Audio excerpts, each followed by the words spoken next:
Herculez Gomez plays for Santos here in Mexico. Said something interesting the other day. We're talking about the rivalry. Says, I play in CONCACAF Champions League for my club team. We'll play an MLS team. Says, it's a sensation for me, Herc said, that I'm almost behind enemy lines, sitting in my dressing room listening to Mexican players talk about how much it means to play a U.S. team. He says, I can imagine that threefold over in the Mexico dressing room.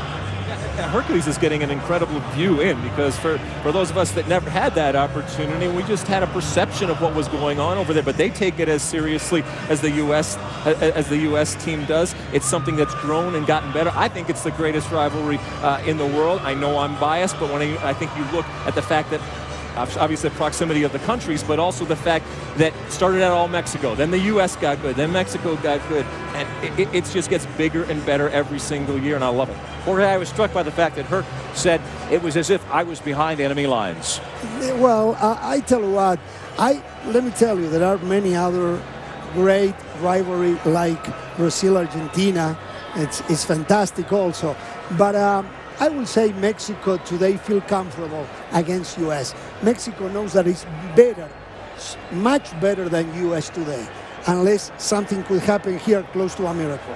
I mean, this is a normal situation. I mean, especially at club level. You'll have players like myself who are in other countries playing for other teams, and you have those rivals. I had a couple of German players playing in England, and they reminded those German players of the 5-0 win over and over and over again. So I understand what Herculez is going through. You can feel and hear the vibration of noise building up to support Mexico. But John Sutcliffe, the support vocally and nationally, especially here at Azteca for this team.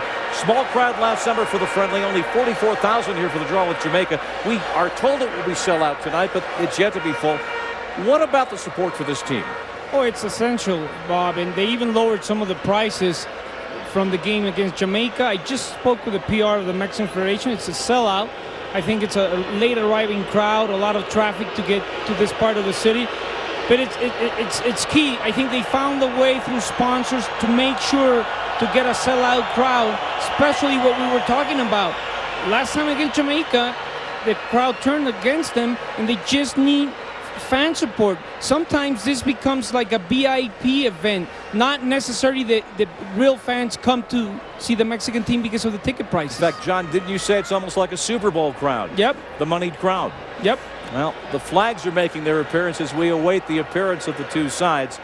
It was surprising to see that, in fact, that night against Jamaica, that scoreless draw that began Mexico's run in this round of qualification. And Jamaica, by the way, had a number of days at this altitude to train. Scoreless draw, outplayed Mexico, and didn't take long, did it not, Jorge, for the Mexican crowd to turn on their team.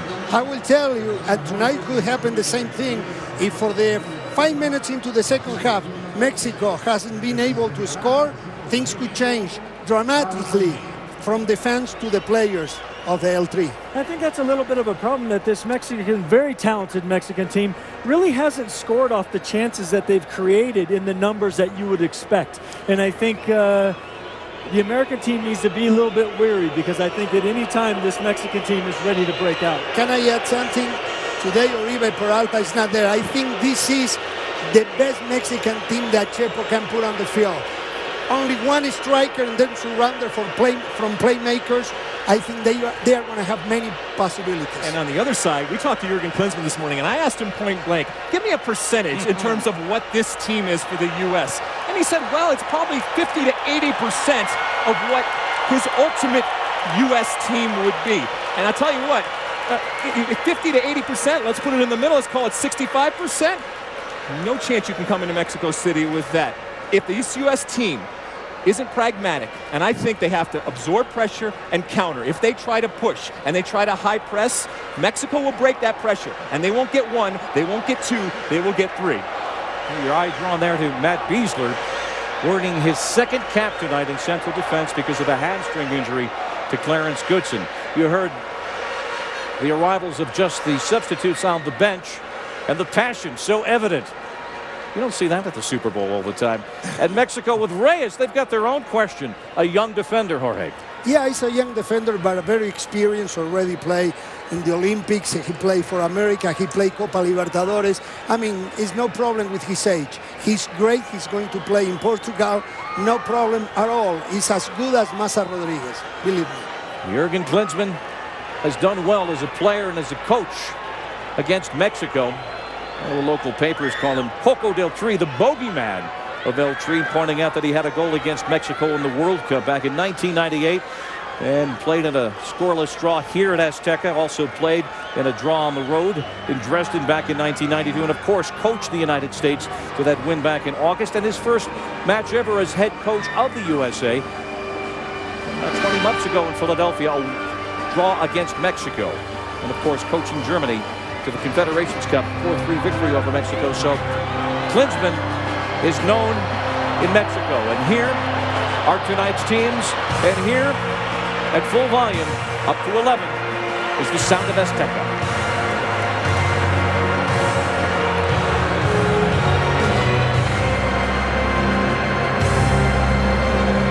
Aficionados, demostremos nuestra educación y nobleza. Respetemos en absoluto silencio el himno de Estados Unidos.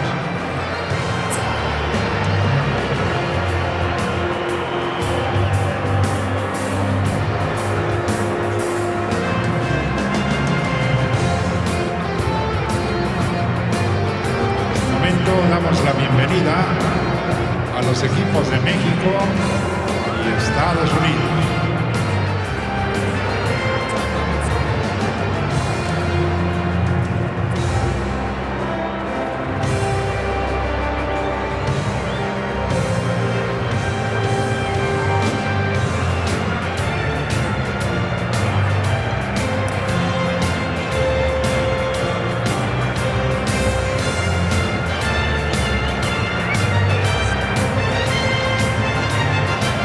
I won't be able to stand here. Okay. Yeah, that's right. Yeah.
A continuación, señoras y señores, escucharemos con todo respeto las notas de nuestro himno nacional.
Whether you're a fan of El Tri or the red, white, and blue, this is a special place and a special moment.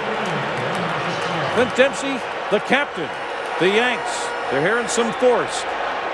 We're back to Azteca after this.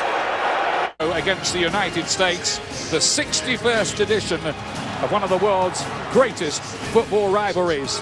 My pleasure in the commentary booth tonight to be joined by Taylor Twellman and Alejandro Moreno. And what a night this might be.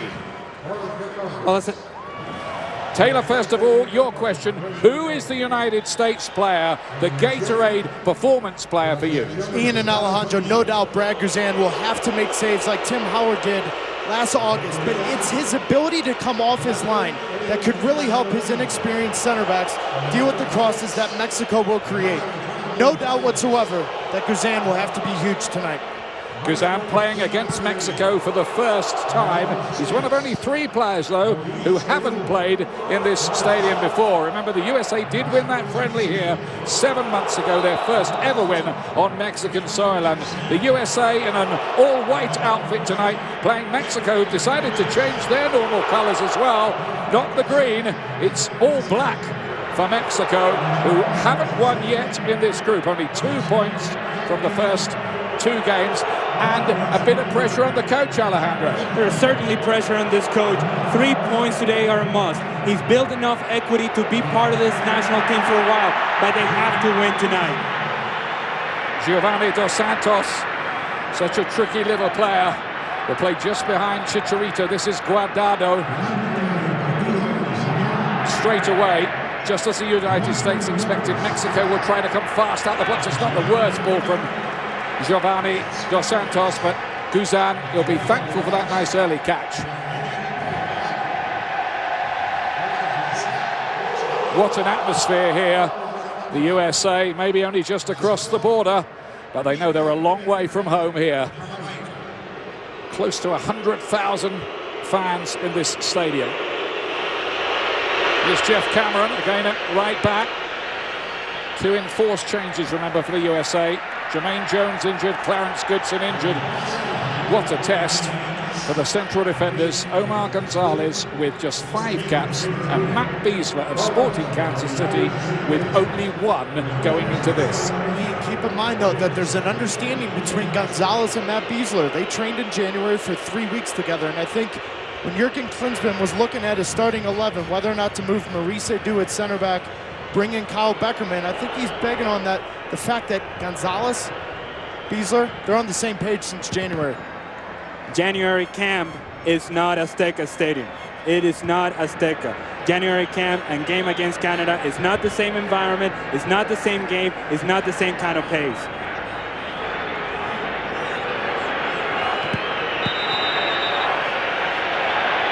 Cameron filling the right back position he usually does now in the English Premier League for Stoke City. He'll have a job on his hands with Guardado tonight, who's one of the tormentors in chief usually. Now here's Dempsey looking to make progress. Jurgen Klinsmann said he wants to go eye to eye with Mexico here, play high up the pitch. That does carry risk. So Zusi with the cross in towards Altidore. It's a bold statement of intent by Jurgen Klinsmann, isn't it? I think it is. On the other hand, though, look at the first 3 minutes of this game. This game's been played in Mexico's end. Why not come out, put them on the forefront? We saw Jamaica come in here, put Mexico on their heels. Why not? They had a great chance in that game as well, Jamaica, who have actually won it too. Bradley will sit just in front of the defence, and that defence might take a bit of shielding here as well.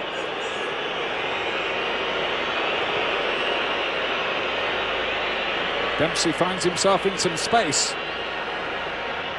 Loves to come from deep, and with 7 goals already in this World Cup qualifying campaign. Beasley has overhit his cross. Let's go to one of our touchline reporters tonight, John Sutcliffe.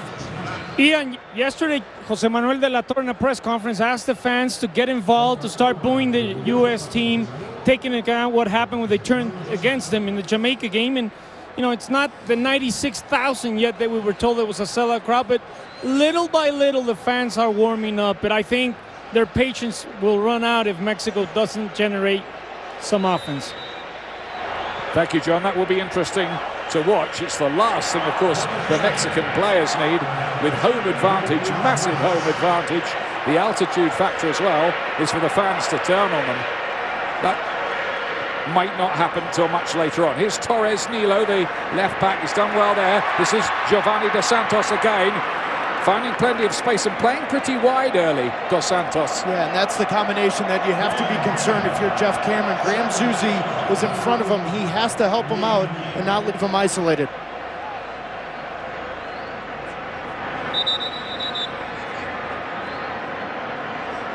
The referee's seeing something he doesn't like, just a bit of pushing and shoving, and he's just, I think, making the point, I'm on the case here. It's Walter Alexander Lopez from Guatemala, the referee. He's only 32. He's one of FIFA's high flyers. And now I have to watch this here, because any pushing and shoving, he's made a statement of intent, the referee, that he might pull it up.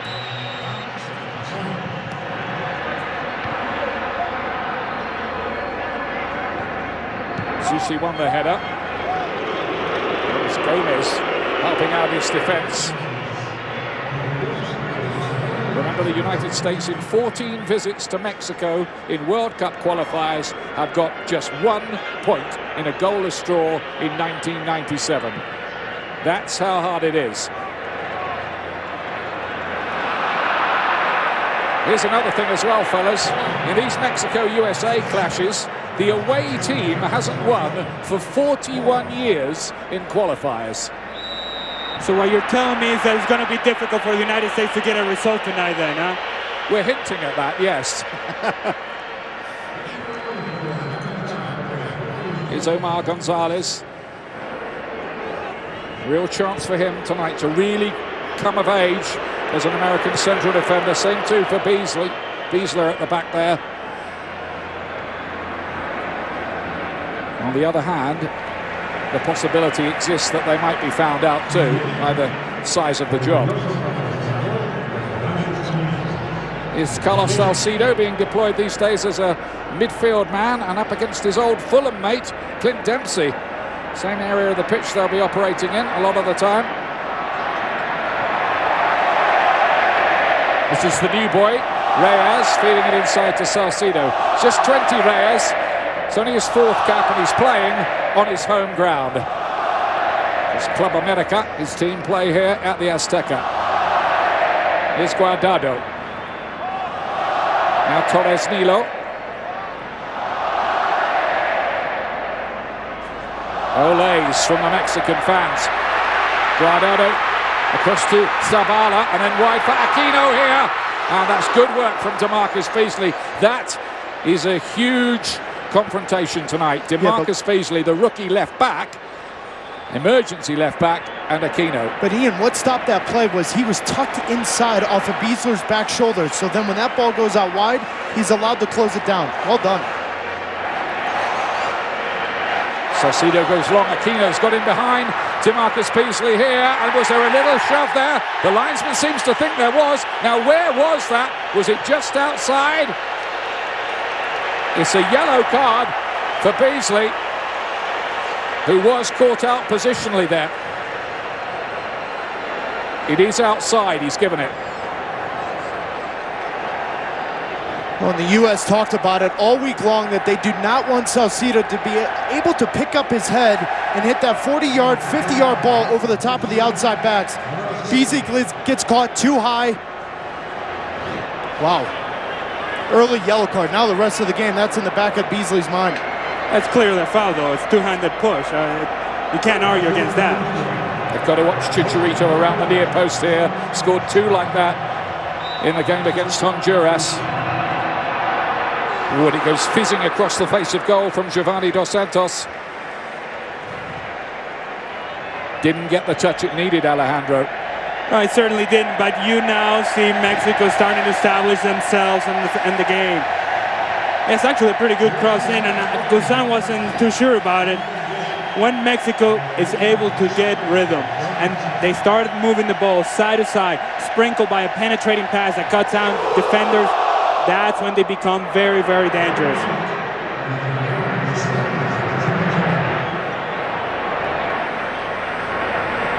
Really tremendous atmosphere in here in this citadel of world football. Stage 2 World Cup finals, 1970 and 1986.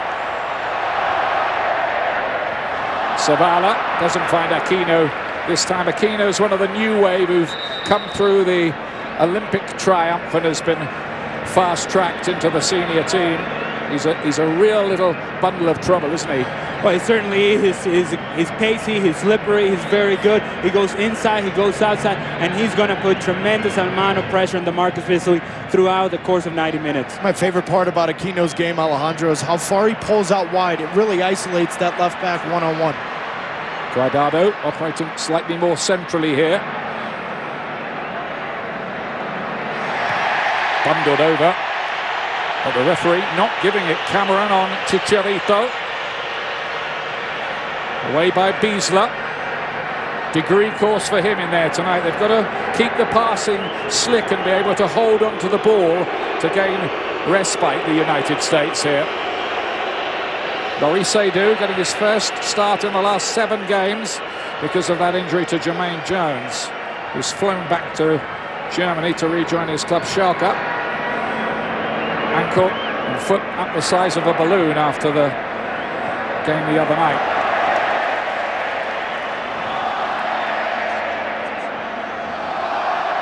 Guardado to take a touch off an American boot.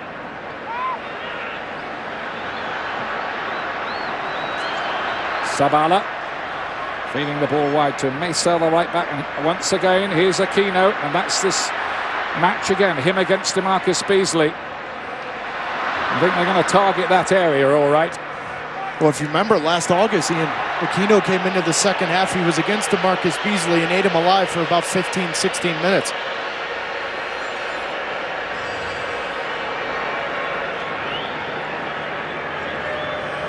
Some of the pressure taken off the United States with the 3 points against Costa Rica, though goodness knows how we got through the 90 minutes there. It's a game which will live on, I think, in American soccer folklore, that one. It's about 40 degrees warmer here. Out of play this time. As Jurgen Klinsmann, the Mexican fans will remember him. One of his goals helped to knock them out of the 1998 World Cup in Montpellier. Said this morning, I'm confident. Oh, and he looked it, didn't he? The energy walking into the room, very confident with the starting 11 as well. Beasley just caught out a little bit there. Giovanni Dos Santos is a good block. They're calling a penalty. Well, the linesman put his flag up. it'll be worth looking up at again. Surely must have been ball to hand. Aquino once more, the flag staying down here, and the American defense nearly caught out again, and all the trouble is coming down the American left-hand side here.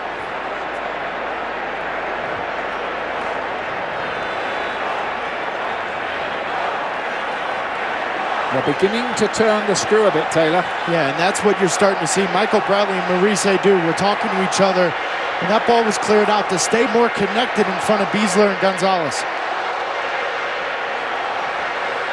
Remember, this is a United States team without about 11 players for one reason or another, mostly injury. Carlos Bocanegra not picked. Landon Donovan on his sabbatical still.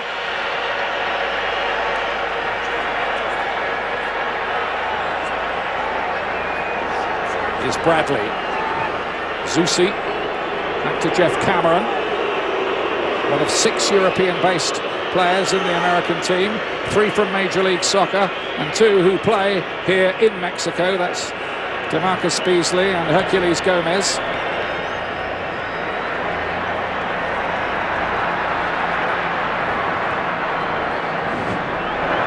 Torres Nilo, 1 or 2 doubts whether he might be suspended for this game. There seemed to be mass confusion, even among the Mexican journalists, but it turns out he had only collected 1 yellow card so far, despite 1 or 2 reports suggesting it was 2. Now Dempsey's picked it up here for the United States. Captain, of course, now.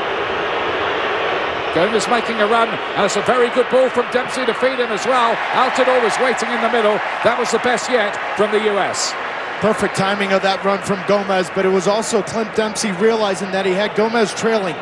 That's the part of the game, though, you need Josie Altidore to get in front of that defender and get near post.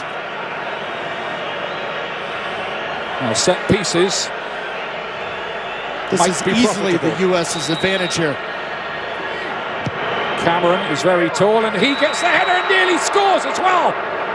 Goodness me, or was there a push? Yeah, it wouldn't have counted anyway. It's given a free kick, the referee. But look at the targets the U.S. has. You've got Gonzalez, Bradley, Cameron, Dempsey, Altidore. Easily an advantage for the U.S. on set pieces. They have to capitalize on these. Tell me why this is a free kick. I'm not sure there's a foul there. He's first to the ball. He beats him to the spot. It's not a foul. That had gone in. Would have been a massive controversy, I'd say. It looked to me like Cameron might have been fouled. Torres Nilo plays it inside. He's Guardado. He's winning his 90th cap, and he's deserved them all. Giovanni Dos Santos, he goes wide.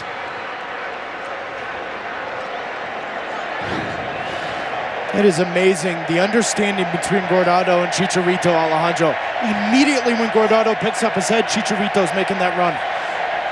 And here is where Bradley pushes down Chicharito, and see the linesman. He's going to get his flag up, and he's calling for a penalty. The referee waves him off.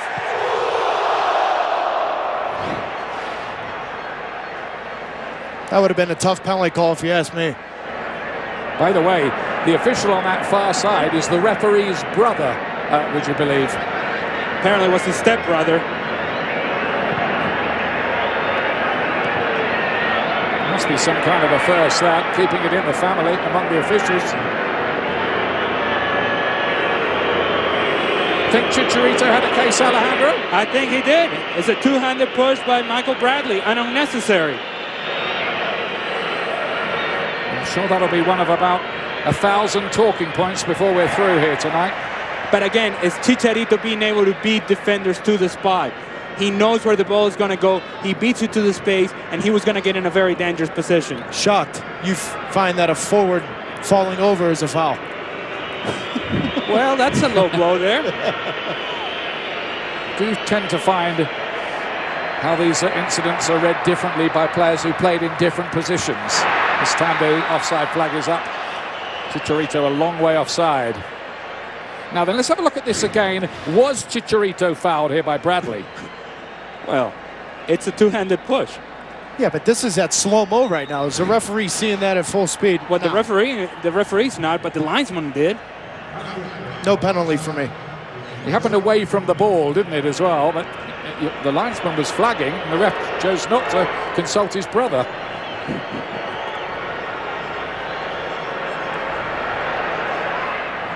Dos Santos again is very lively early on, a well-travelled player.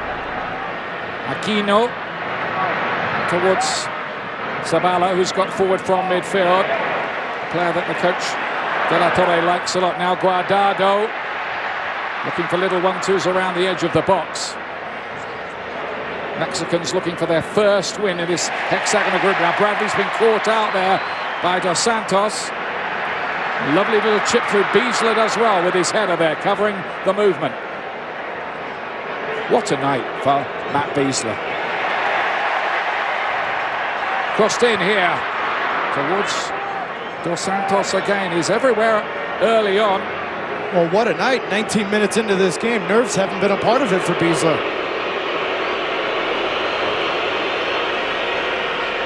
As Jurgen Klinsmann was saying, he's going to get some answers about some players here tonight. Josie Altidore. Now Bradley. Maurice Edu. Wide for Jeff Cameron.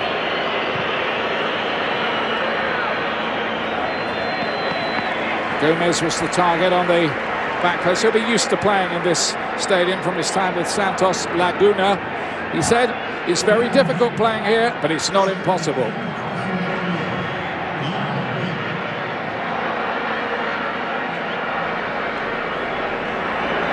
So far, the US being asked plenty of questions, but crucially, they've got through the first 20 minutes or so without conceding.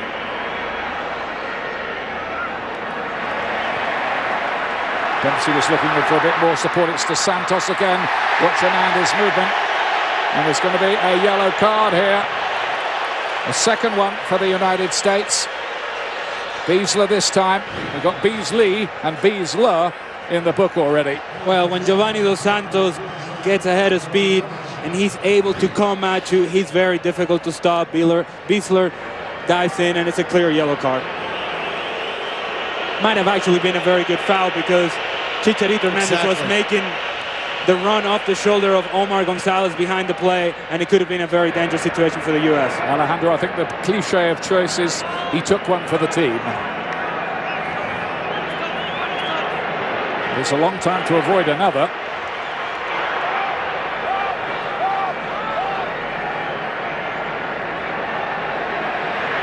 Dos Santos again. It bounced a bit awkwardly in front of Brad Guzan, but he was always covering it. In great form for Aston Villa this season, and stepping in here yet again for Tim Howard, who's out with a back injury at the moment.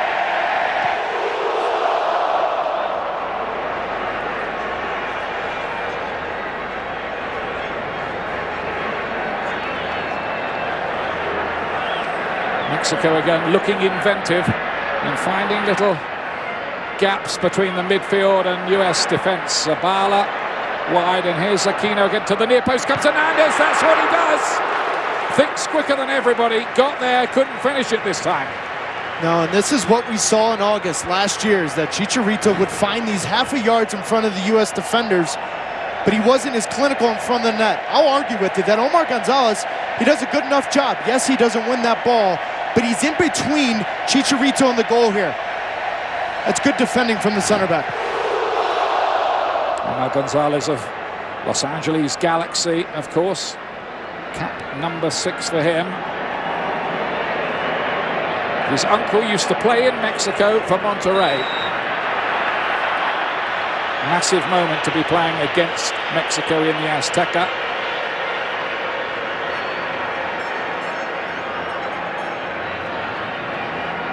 Here's the skipper Dempsey to Edu. Zusi does well with his cushioned layoff to Cameron.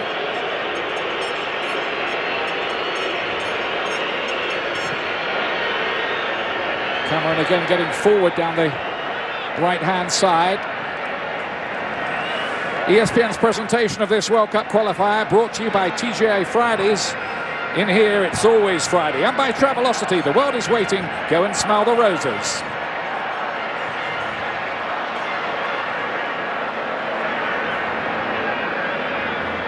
Could be a long night for the US defense. Well, especially now when you're 23 minutes into this game, Alejandro, and 2 of your 4 defenders have yellow cards. Yeah, and they're going to be under a lot of pressure throughout the course of 90 minutes. So the fact of the matter is that the US must be able to have prolonged times with the possession of the ball. They cannot give the ball right back to Mexico. If they give the ball right back to Mexico, they're going to be in trouble throughout the course of 90 minutes.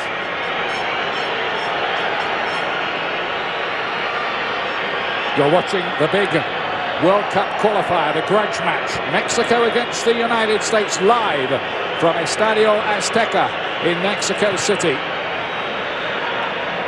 Herculez Gomez is the target. Tries to knock it down to Altidore, who's on a bit of a scoring drought for the United States at the moment, though he put in a pretty good shift the other night in the snow in Denver.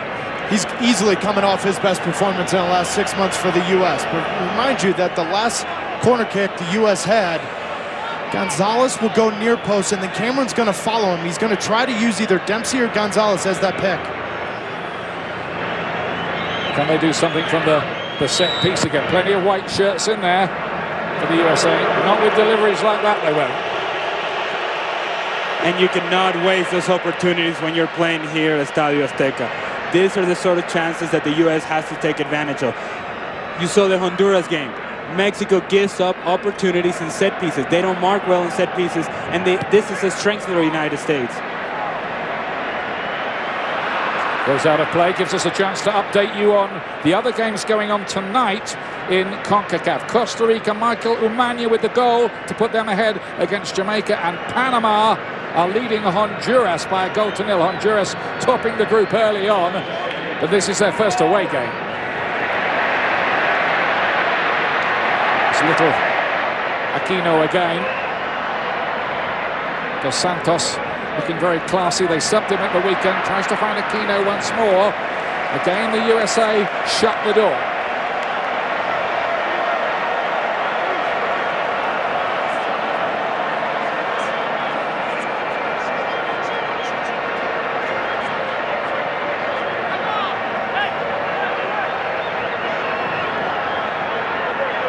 Here comes the corner kick. Zabala couldn't reach it. Still might be something though. Jorge Torres Nilo with the cross. Bradley charging it down. I wonder how much the US players are feeling the altitude. Well, I think this is the most pleasant of the last 4 or 5 qualifiers that the US have played in Azteca. It's at nighttime. It's not that, I mean, it's not hot at all. They've had an altitude game in Denver. I think these are the best circumstances in a long, long time for the Americans. Still 1.5 miles high though here. But it's a beautiful night to be at 1.5 miles here.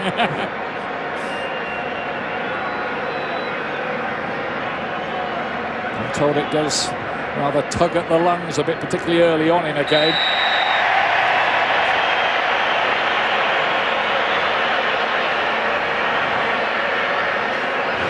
And in the back of your mind, you know Michael Bradley's carrying a yellow card. He has to be extremely careful in situations like these.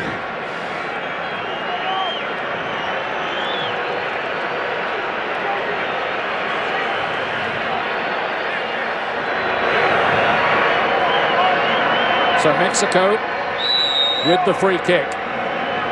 As always, all to the back post, and they've missed the chance with the header there. Zabala had got forward and he was completely free.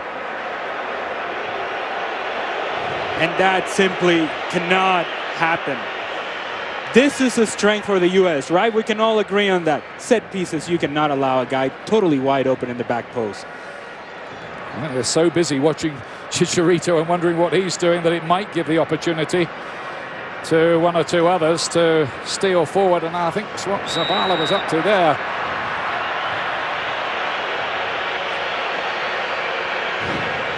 Well, and they worked on this all day yesterday in the sense that Zavala likes to peel off the back shoulder. The problem is Jeff Cameron was in no man's land.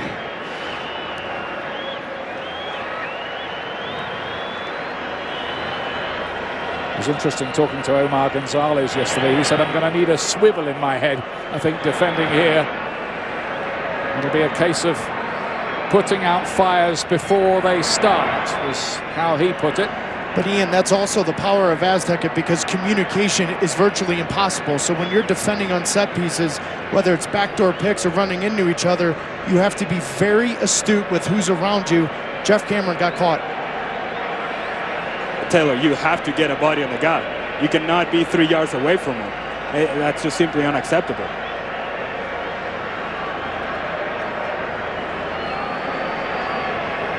So Mexico still awaiting their first home goal of the hexagonal. They sailed through the first round of qualifying with barely a hiccup. This is Moreno, the central defender. Finds a good ball too, doesn't he, to Hernandez. Play on, says the referee. Torres Nilo, they're looking for the near post and could not quite finish it off.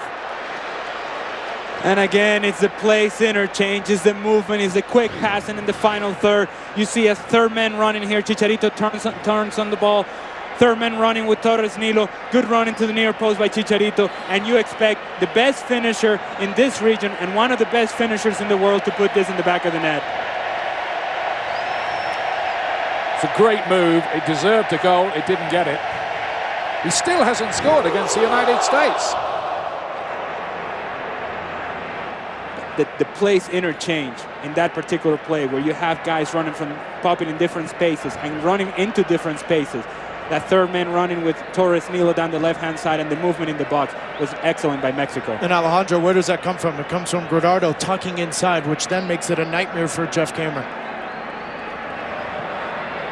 Away by DeMarcus Beasley, who, by the way, is winning his 99th cap tonight, about to join the US 100 club.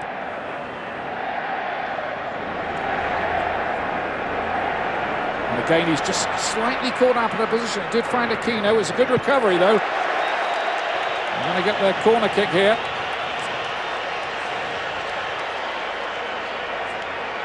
These are silly mistakes. Mistakes that a guy who's his 99th cap, he cannot be making this sort of mistake. I think we're seeing that the position is unfamiliar to him once or twice, aren't we? Positionally, starting positions. Different test than the other night. Here comes the third corner for the Mexicans. The US at the moment very much in survival mode, not much more.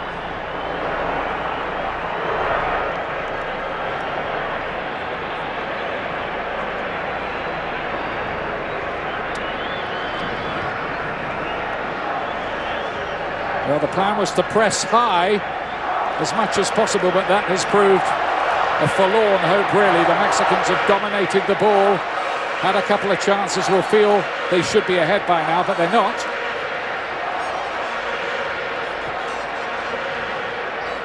Zabala again.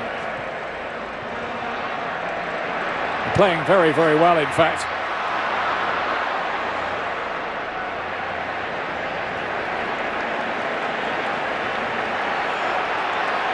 And much better there from Beasley, getting his body between the ball and the player and allowing him his speed to take over and staying with the runner as they're making the run into the box. Let's get a touchline report from Monica Gonzalez. Well, Ian, you mentioned it a minute ago about starting positions, and DeMarcus Beasley is starting so far inside. You talked about the respect that they have for Dos Santos and Chicharito, but what's happening is Javier Aquino is starting all the way out on the touchline, that it's making it very hard for Beasley to go all the way out there. He's dealing with the player running out in full speed, and that's why he's getting beat right now on the left side. Ian? Thank you, Monica.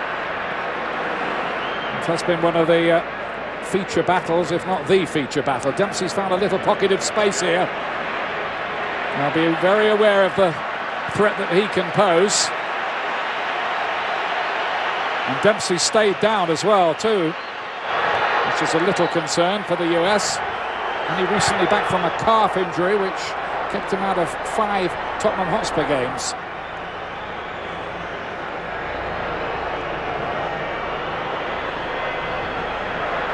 Gonzalez went in to attack it. It's his job. He's the one with the license to come out and try to win the ball from that back four.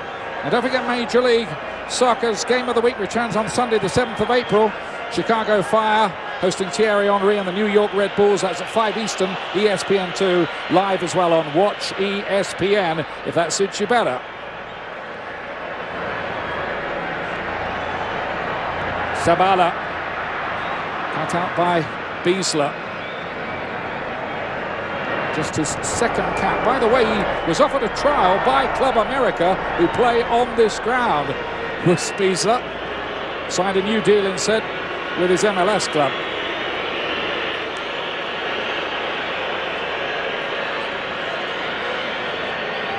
It's Edu, one of the survivors from the squad which went to South Africa in 2010.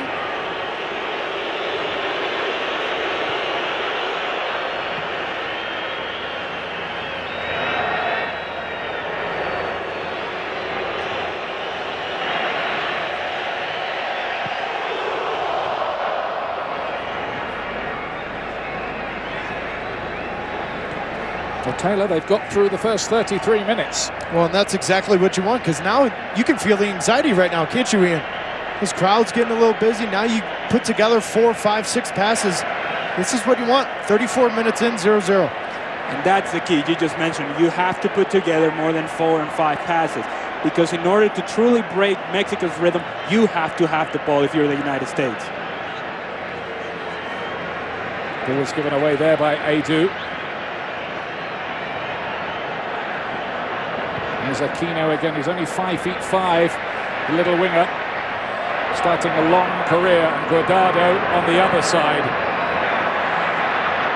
Zusi, the challenge was okay. Great piece of work that by Graham Zusi to stop Guardado. Very good player for me. Guardado plays for Valencia, one of the better sides in Spain. When Guardado is active, when he's dynamic, when he impacts the game offensively for this team, Mexico's exponentially better.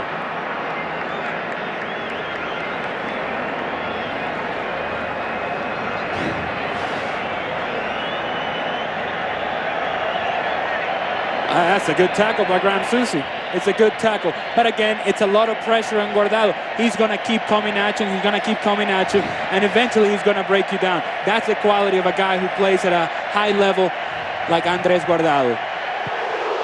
Bidding for his third appearance in the World Cup finals. Let's recall one or two of the old guard to this squad as well. The coach, Torrado, an old midfield player with 137 caps. He's on the bench tonight. And even Omar Bravo returning to the roster.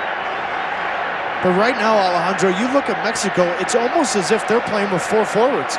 Dos Santos has moved up extremely high. Aquino's playing almost as a right winger. And Guardado's pulled out wide left. It's almost like a 4-2-4 right now. Altidore to Bradley.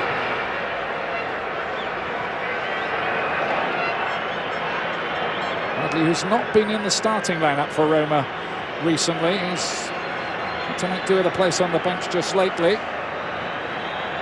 There's Dempsey. Happily, that little knock was nothing much.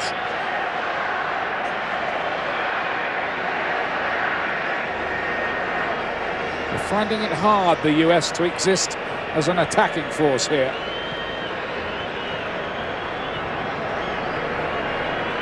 Dempsey. Good piece of play. Reyes, the bright young defender, being given the chance here, recovered very, very well. The flag does go up here against Giovanni Dos Santos. More from the touchline now. John Sutcliffe this time. Yes, if there's a position that Chepo de la Torre has had difficulty lately is right back. Against Jamaica, the starter was Paul Aguilar. He wasn't even called up for these 2 games. And I think with the speed of Herculez Gomez, the U.S. on the left wing could have opportunities. Mesa hasn't been playing well lately, even in his own team, Monterrey.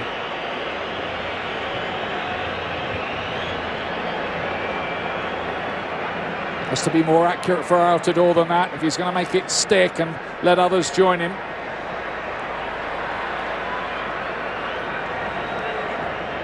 So important for the US to look after the football, but hassled out of it easily enough there. There's Guardado again, as well played. Well read by Omar Gonzalez. Nice ball too. Slid into Altidore. Edu wide.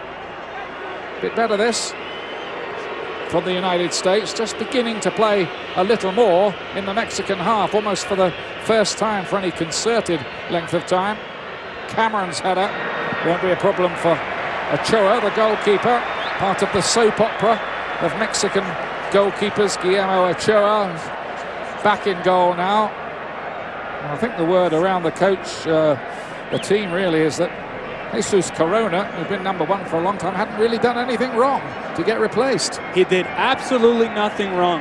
In fact, he was excellent against Jamaica. Had it not been for Corona, this team would have lost to Jamaica here at Estadio Azteca. I think the boys touched on it before. There is a suspicion that maybe Ochoa is getting international appearances to help him get a work permit to play in England for Liverpool. Dempsey does well. This is better from the United States. Bradley working the 1-2. Bradley's in here, covering by Torres Nilo. That was a slick move by the United States, with tempo too. Well, and the United States have had their way. When they've had their way through the middle of the field, it's been a combination play off of Dempsey, Bradley, or Altidore. and you watch this, it's clean two-touch passing, not too many touches, and then find Josie out the door. When you can find your center forward, Alejandro, it then opens passing lanes for the midfielders to get in behind. And it's so very important. Josie Altidore, who was big against Costa Rica, is huge tonight against Mexico. He has to be able to hold the ball up so that he gives the U.S. an outlet going forward. Torres Nilo, meanwhile, is down, injured. Michael Bradley there struck almost like a viper coming from a deep position, didn't he? Well, that's where he's at his best, isn't it, Ian? Almost as that he kind of slithered his way in there where Dempsey's that third attacker. There's a reason he's got 3 goals in 5 games against Mexico, because he shows up in spots where that midfielder needs to track with him and he can't find him. He scored 2, in fact, against Mexico in the last hex in Columbus, Ohio, which is where the US will play Mexico again in this round of qualifying.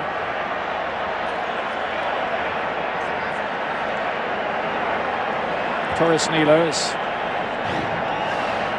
back up again. This is how it happened. Well, it's a good tackle by Torres Nilo. It just falls awkwardly. Nothing to it, really. Good play by Michael Bradley. When he gets into the box, the United States are a more dangerous team. Bandaging on the arm for Jorge Torres Nilo. It's like a heavy and awkward fall for him. A better last 5 minutes or so for the US here. Just beginning to grow into the game a little more. Bradley feeds it forward, Altidore. Ball given away, and it's given Mexico the chance to break here. Dos Santos, Hernandez makes that run to the near post again. And this time it's way overhit by Dos Santos. He was only about 40 yards out.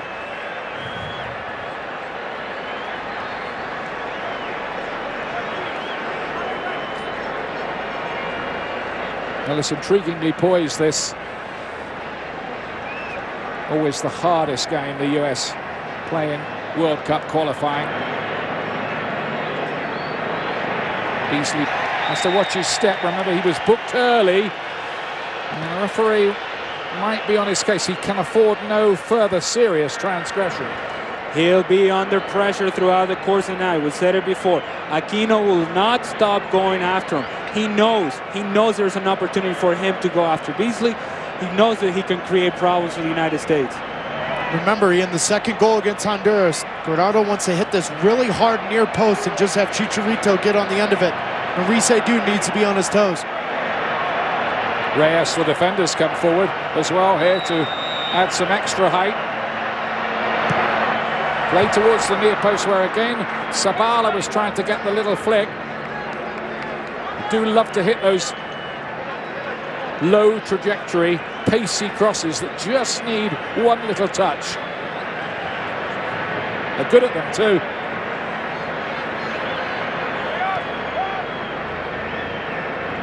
Mexico will be kicking themselves for letting a 2-goal lead slip in Honduras.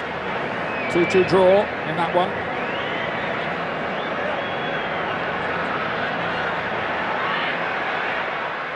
Guardado with the layoff. Salcido forward. Guzan under pressure. Dos Santos. Free kick was given though. Wouldn't have counted.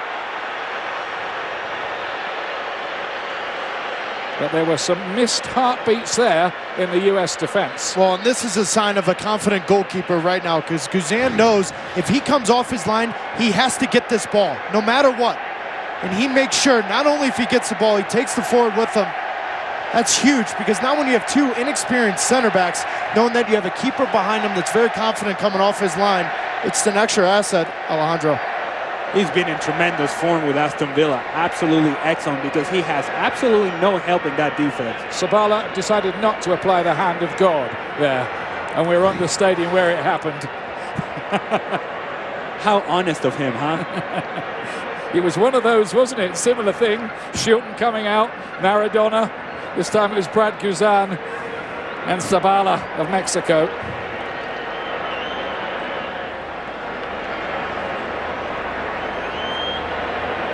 Those late runs by Mexico, they're hurting the United States. Zavala came deep from the middle of midfield into the middle of the box.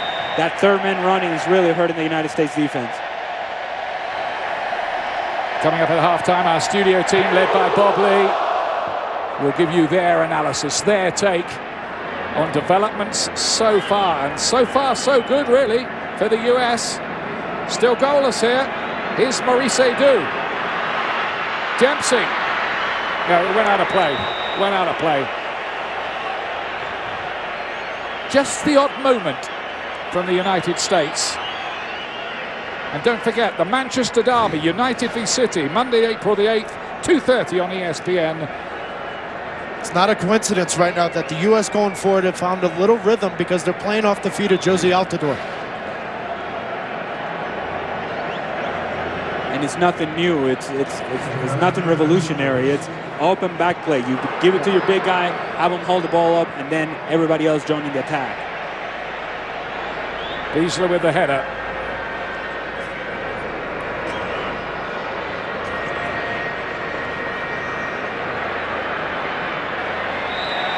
Free kick's going to be given here, taken very quickly by Hernandez, who's all lightning movement everywhere around the pitch. He'll feel he should have scored, maybe two. Yeah, I mean, there's no doubt about it that the quality chances have been on the Mexican side. However, U.S. are 0-0, go into halftime, that's a plus. Because Alejandro, you can feel it right now. This crowd, the anxiety's building. And all these breakups and these breakages in play, all they do is frustrate Mexico just a little bit more and get this crowd a little bit more sort of desperate to see something positive out of this Mexican national team.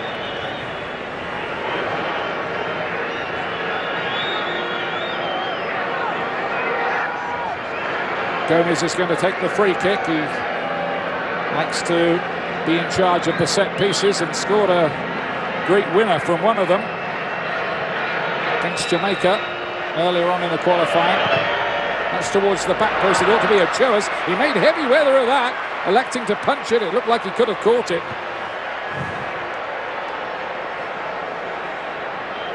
Alexi Lalas, who's close by, would love me saying this. If you're a goalkeeper and you put two hands to the ball, you have got to be able to catch it. One thing we're hearing is that lasers are being directed at some of the US players by fans. We don't need that kind of thing. But it's all just part and parcel, really, of the level of hostility. But remember, and intimidation. the second half in August of last summer, we saw Tim Howard. There was a couple lasers on his face as well, Ian.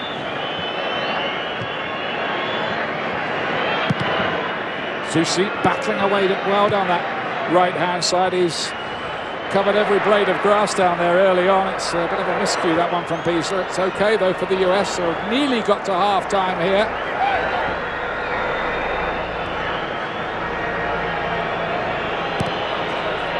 Gonzalez under a bit of pressure.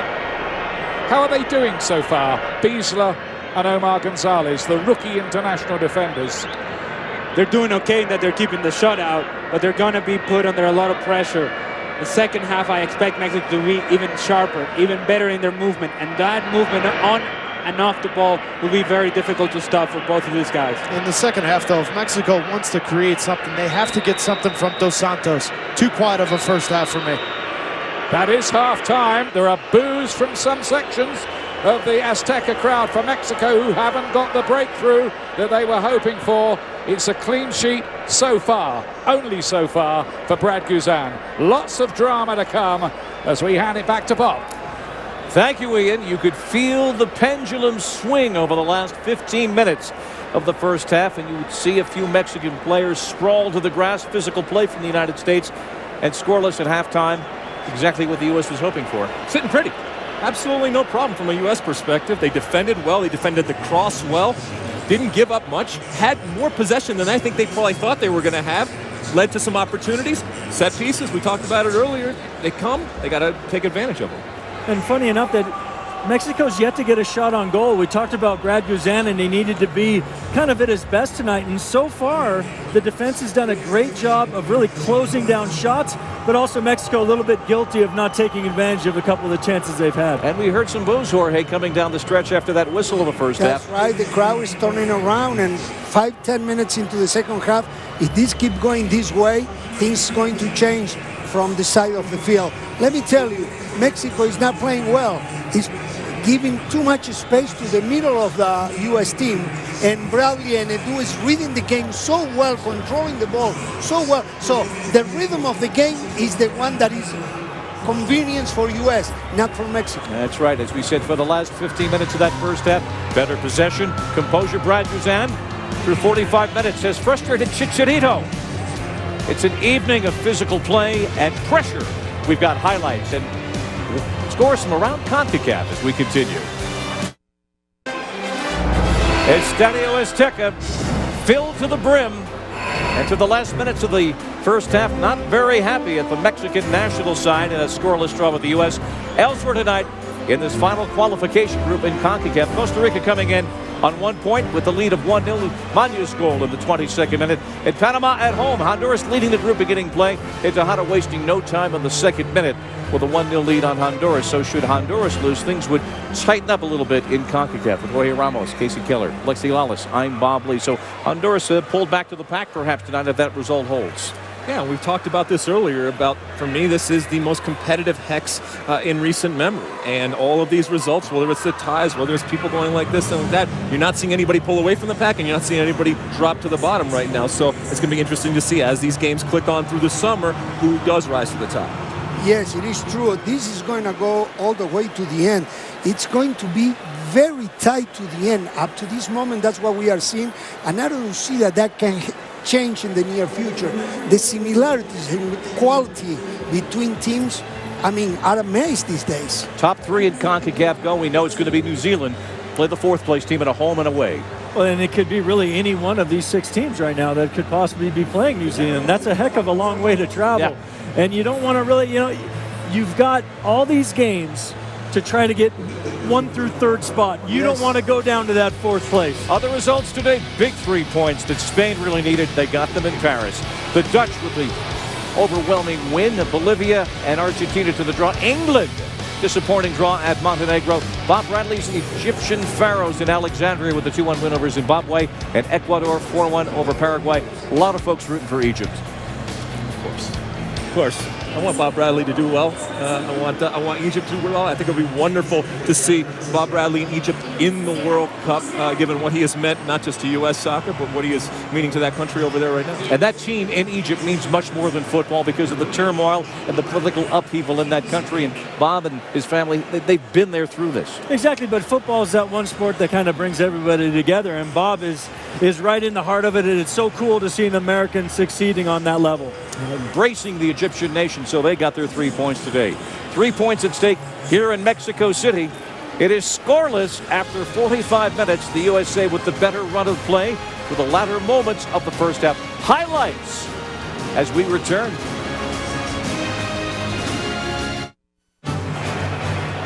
All the attention of the Mexican nation focused on this edifice here in Mexico City, Estadio Azteca, where it's scoreless. United States had their moments. Cameron on the receiving end of this Hercules Gomez corner kick. Well, we knew that set pieces were going to be an important part of generating up opportunities, but defensively for the U.S., lots of wide play for Mexico, but this is no problem. Not even a worry for the back four for the U.S. These balls coming into Chicharito, yes, he's good, but they look much more dangerous than they actually are. They got coverage. And then Brad Guzan, when called upon, coming off his line and being assertive. Exactly. This nasty little chip ball in the middle, and Zella comes in strong. Gets the call, which is always nice. I always found that good confidence when a referee made that call for me. I think in retrospect, Brad would have thought that maybe trying to punch that ball would have been a better option, just in case he doesn't get the call. But in the end, he gets the call. And I believe Mexico's paying a price for the effort they had done in Honduras. They haven't recovered from that effort. That's why U.S. gets so much space in the middle, no pressure from the midfielders of the Mexican national team. So this is great for U.S. If this keeps going this way, there is a problem for El Tri. Well, here's the sequence late in the first half that illustrates the point that the United States had that space. It began and flowed through Michael Bradley. And this sequence is on all night. Look at the space. It's very, very simple. It's nothing complex. A lot of times the U.S. had this sequence on and didn't go to it. When they did, good things happen. They went to a long ball at the end of a lot of times, but this sequence is on. One pass, in, splitting defenders, going. This is nothing crazy. This is right down the gut.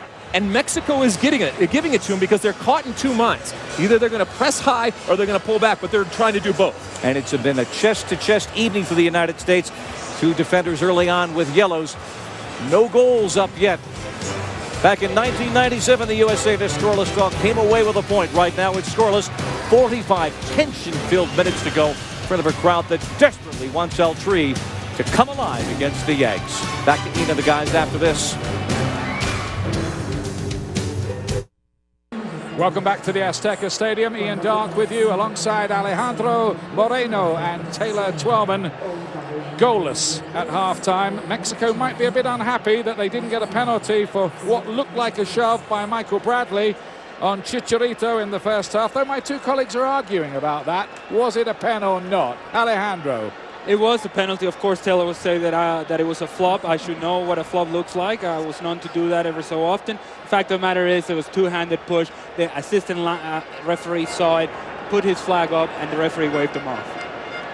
I'm not going to talk about the penalty. I'm going to talk about second half adjustments because I think Jurgen Klinsmann's in a little bit of a predicament here. You have a yellow card with Beasley, a yellow card with Beasler. At some point, does he maybe bring on a Kyle Beckerman and move Maurice Edu at center back? Because you don't want to go through 65, 70 minutes, 0-0, and then get a red card.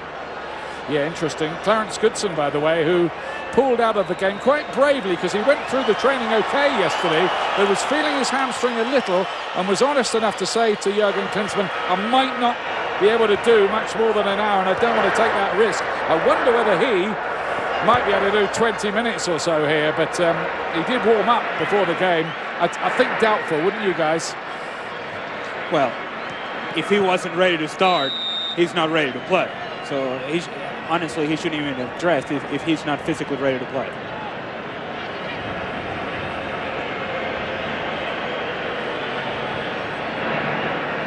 There's a transition or even a slightly experimental looking USA side. A point really, to be honest with you, I think they'd be doing cartwheels. Anything more, dreamland. Here's Aquino. Oh, and that's deflected quite nastily off Gonzalez, and it might have ended up anywhere, Beasler rather. And again, it's the same story. It's Aquino down the right-hand side, putting pressure on the Marcus Beasley. It's a very dangerous ball, and you know what surprises me? That Chicharito Hernandez is not flashing through the near post. That's usually the kind of space that he likes to exploit. Gives Mexico an early corner at the start of the second half in the cauldron of the Azteca. Played deep. Torres Nilo with the bandaged arm was the player who headed it down. Even the left back is up on the back post attacking for Mexico, who do have to satisfy what can be a quite volatile crowd here. That might be an understatement, by the way. Here's Aquino again. It's only his 12th cap, the lively right winger.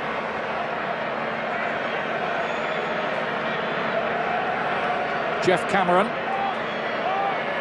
Hit long. He's almost having to play the elder statesman back there, Cameron, but he's only got 13 caps himself.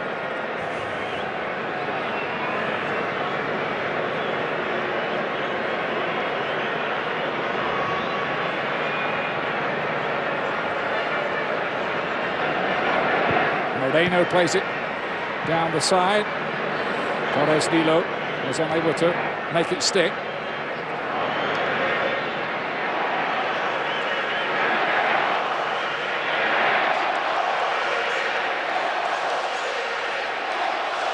Here's Sabala.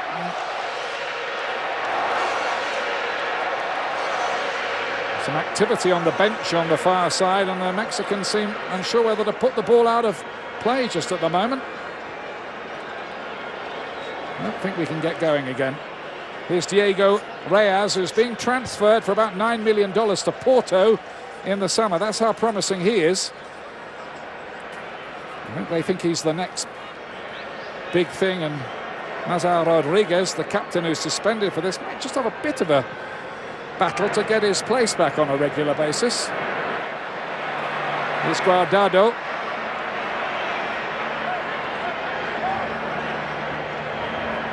Zabala. Strange to see the Mexicans not wearing green at home for me, but then again, I'm a boring old traditionalist like that.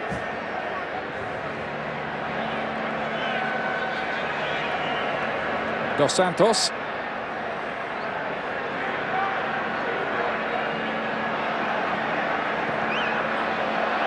Mexico, who've made 14 World Cup finals.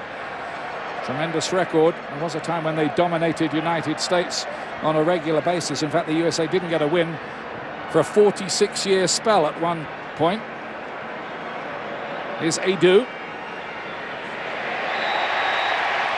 It's rather changed in recent times. The free kick goes Mexican's way. Here comes Hernandez. Wide for Aquino. Hernandez continues with his run into the box. And it's given away this time. And very well won back. Second time Edu's gotten caught. Dos Santos, Beasley gets it away.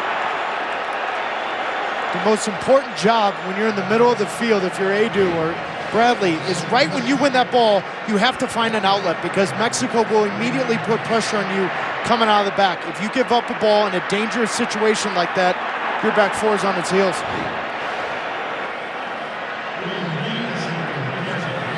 Beasley grabbed that hamstring coming out as well, Ian. He did, didn't he? Just moving a bit uneasily. That's something else to keep an eye on. They're not overloaded with defenders either at the moment. Mesa trying his luck from a long way out. He was ambitious and has given the US a chance to break forward with Hercules Gomez. Last thing Mexico will want is him to be scoring, a player based in Mexico. Josie Altidore.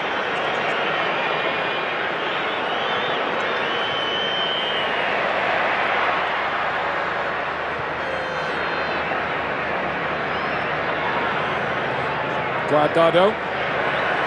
Now Carlos Salcido, the converted left back.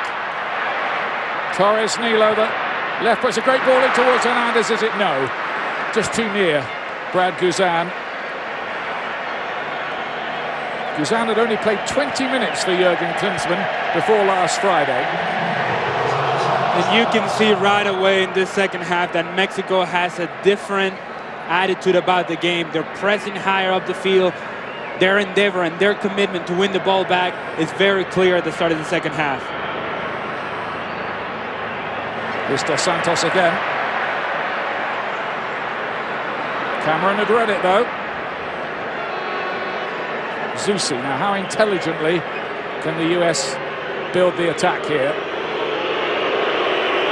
Boos with every US touch. They'll be used to that. Dempsey from a long way away. Funny, Chicharito's never scored against the United States, and Dempsey, in 6 attempts, has never scored against Mexico. No, but Dempsey has scored 7 of the US's 13 goals in World Cup qualifying. And look at what Chicharito's done. I think it's just a matter of when these two teams come together, space is very difficult for both players to find. Aquino.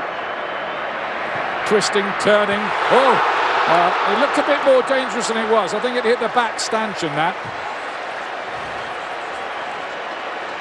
Crowd got excited on the far side. But ever since the yellow card, 8 minutes into this game, Beasley has not looked comfortable defending one-on-one with Aquino, Alejandro. I'm not comfortable defending Aquino one-on-one, and I'm here in the booth. When he has the ball, he's so slippery, so shifty, so pacey. He can take you inside and out. He's very difficult to defend. He's just been transferred to Europe to play in Spain for Villarreal as Aquino. It was a January transfer. Zabala, recently back from a serious knee injury himself.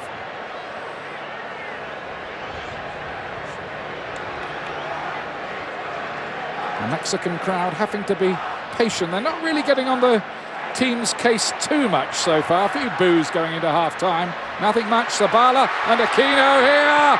Oh, what an important interception that was back there from Omar Gonzalez. Beasley's in trouble. I mean, we keep saying it. It's Aquino. He's the difference maker in the final third. Seems to me like Beasley gets stepped on by Aquino as he jumps over him. But Aquino puts so much pressure on this back line. Eventually, you feel like Mexico's going to break through. Not yet, though. Zabala's a bit of a threat in the air. And the shot is a long way off target from Salcido, who can hit them, by the way. I'll tell you what, how good was Cameron on that last attack? Because I think if that ball beat him on the near post, I think US were dead. No, there's no doubt about it, because Gonzalez realizes that Beasler has Chicharito, and now Beasley is beaten one-on-one. He has to get near post and make sure Chicharito doesn't get there. Eddie Johnson's going to come on, a striker who can play in the wide positions. So I don't know whether he'll come on for maybe Zusi or Gomez. Let's see, DeMarcus Beasley's been struggling a little bit in one way or another in this second half.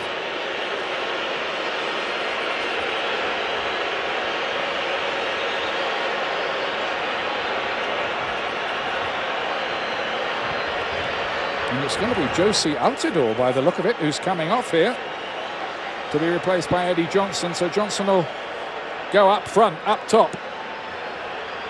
Surprised?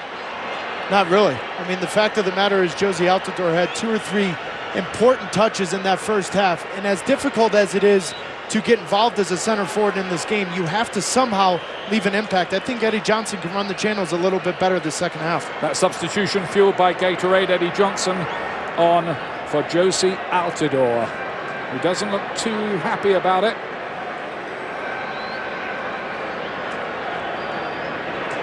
But Eddie Johnson's got to give you a dimension of hold-up play that perhaps is not what he feels most comfortable doing. He's got to do enough hold-up play in order for the team to be able to catch up in the final third. He's the comeback man, isn't he, in this campaign? Eddie Johnson. 2 goals to get the win away from home at Antigua. It's a little bit too long that time, and they go out of play. Johnson's got a great record, you know, in World Cup qualifying. 10 goals in 13 qualifiers. Well, and he's made his name coming back last year with the 2 goals against Antigua, but now this is the part of the game where Eddie Johnson has to realize it doesn't have to be cute. It has to be effective. Big, strong, physical, hold the ball, and allow the midfield and back four to push forward.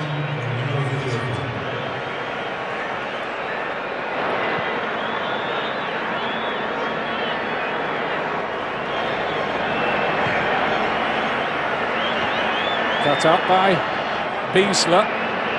So far, so good for him. Steep learning curve tonight. And there'll be a free kick for the United States. Now then, elsewhere tonight, and the games we're about to show you are half an hour ahead of this one, so they're towards the finish. Costa Rica on their way to their first win, leading by 2-0. Diego Calvo has got the second goal, and Panama 2, leading Honduras by 2-0. Luis Tejada scored, and 2 Blas Perez for them. So this group, it's unbelievable. It's beginning to take shape, isn't it? Yeah, but any questions that this isn't the most competitive hexagonal ever? I mean, Panama is winning 2-0 against Honduras. Who'd started very well as well, with 2 tough home games and getting 4 points. Now then, Hernandez getting in between here. Is he going to be clever enough? No, he's not. So far, Omar Gonzalez is having a bit of a stormer. Had to wait a long time to get his chance too, hasn't he? Well, when he tore that ACL, I think it kind of slowed down the progress that Jurgen Klinsmann wanted him to come in the United States national team. But I think the understanding between him and Beasler and Gonzalez, while it hasn't been perfect, it's been extremely effective tonight. Half my family are Mexican, said Omar Gonzalez. You can imagine how special this is for me. Salcido with the chip forward. Torres Nilo trying to make progress. Mexico just running out of ideas a little at the moment. And this is when they get in trouble, because now they try to force things. Mexico has to get back to just knocking the ball side to side, and then when there is a chance to hit a penetrating pass that cuts out defensive line, that's the one you got to hit, and that's the one you got to take advantage of. Severo Mesa leaves it for Javier Aquino.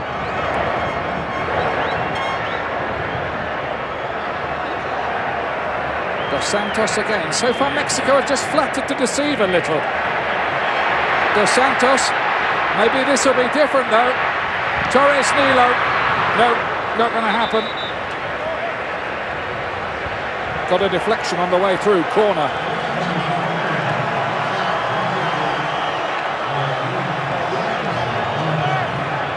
Seventh corner for Mexico. This time they decide to go a different route, trying to draw the US out. Important the US don't sit too deep continually and invite trouble. Susi stayed down. The attack goes on though. That's not an accurate enough cross. The frustration of the Mexican crowd grows. It could be by the end of the night. I don't want to count any chickens with this. They might be the only team left in the group without a win. Still a ton of time left. Oh, yeah, but don't you have a little bit of deja vu like last August, where the Mexicans are getting in the final third, but that final ball or that final shot just isn't there? And Michael Orozco Fiscal is in the building, but I don't think we're going to see him this time. He drove an hour from Puebla last night to join the squad because of Goodson's injury. Hasn't even been able to train with them, but great commitment that.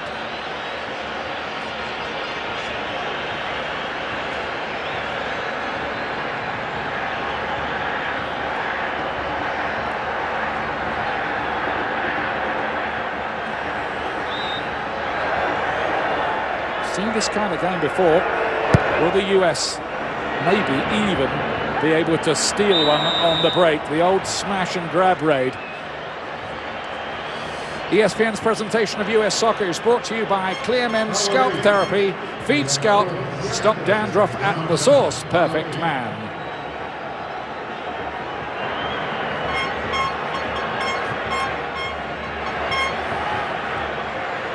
Zabala. Trying to find Hernandez again. We'll have to rush back because Manchester United are away to Sunderland in a lunchtime kickoff. We will be showing you on ESPN2 at the weekend. I'll be dashing back myself, incidentally. You think Macca's up watching this game right now or no? Yeah, certain. He's a night owl anyway.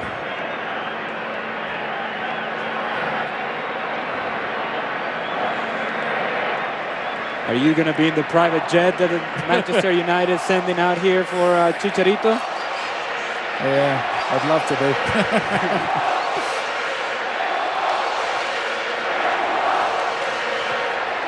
Gonzalez getting there first again. Some people looked at the lineup tonight and thought United States might be ripped to shreds by Mexico in the Azteca. So far, it isn't happening. No, it hasn't happened, and I think it has to do a lot with the fact that Omar Gonzalez has been very good, Beasler has been solid, and then Mexico has been very sloppy in the final third. That final ball that Taylor talked about, it has not been there, and it was not there in the Jamaica game, and certainly was not there in the Honduras game. Mexico is very good on and off the ball, but they have to hit that final pass. Dos Santos is playing pretty deep at the moment. Now then, Torres Nilo again. He's almost the auxiliary attacker, isn't he now? The left back. If there's any questions about Omar Gonzalez playing at this level, he just answered them. 63 minutes. It's his understanding of when to leave his mark. He knows that Matt Beasler has Chicharito. He then comes over, slides over, helps Susie Cameron. That's big time. Fatigue might become a factor for both of these sides. Mexico played in 100-degree heat in Honduras last Friday, and of course you'll know about the USA playing in the blizzard and on the snow in Denver. That could kick in. It could begin to tug at muscles, couldn't it? Yeah, but I think tonight's conditions, Ian, I think they're pleasant.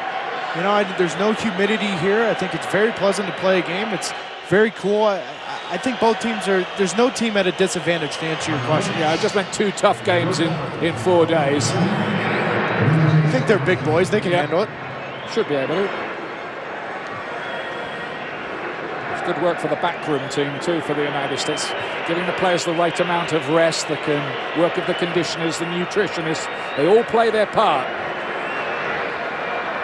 Here he is, Aquino again. Beasler was there. Voted the Major League Soccer Defender of the Year, he was last year. Matt Beasler played part of the best defense in Major League Soccer as well. Sporting Kansas City. What a night for him. And isn't it great that you have two products of Major League Soccer playing a big part for the U.S. national team here tonight? We were wondering that when the U.S. last had an MLS pair of central defenders in a Hex game. Hernandez, was he onside? No, he wasn't. The flag's up. Didn't bend the run in the way that strikers like to.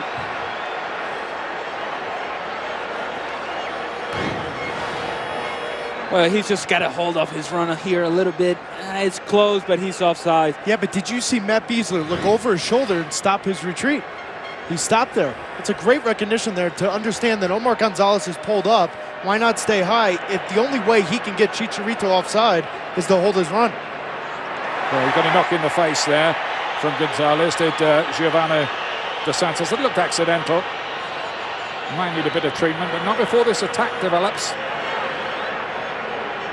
Clint Dempsey looking to play a captain's role again. He's not the sort to get up and make big speeches in the locker room, but he is the sort to lead by example. Laid off by Eddie Johnson. The flag's up here. Needy would come forward from midfield. He was in an offside position. It wasn't a bad hit, by the way, at the end of it.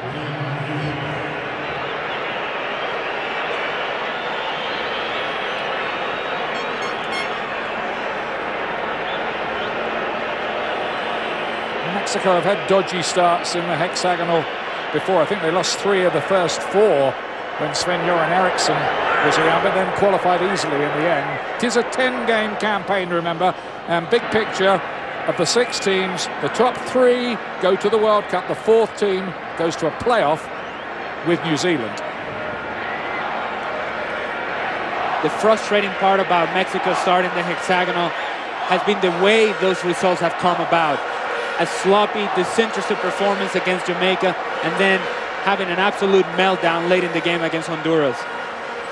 All of which might intensify the debate about Carlos Vela, who's scoring goals in Spain for Real Sociedad, but doesn't want to play for Mexico, controversially. He has no business being here. If you don't attend your call to the national team, you don't deserve to be here. Yeah, hear to that. Absence of ego, I think, is needed, isn't it? Now then, they can't get Aquino there because DeMarcus Beasley's there again. As the game's gone on, he's done better with Aquino. Free kick, the United States. One last thing about Vela. There's absolutely no guarantee in any contract and any player in the world to be part of a national team. You earn your spot in a national team. And the players will tell you, when you turn down a call-up, that is absolutely unacceptable. The players won't forgive you. The fans won't forgive you. I think there might be more mentions about it, though, mightn't there, in the coming days in the Mexican press. If it stays like this, it might not. Let's not prejudge what might happen in the closing stages here. I'm watching the game too long for that. All of us, I think.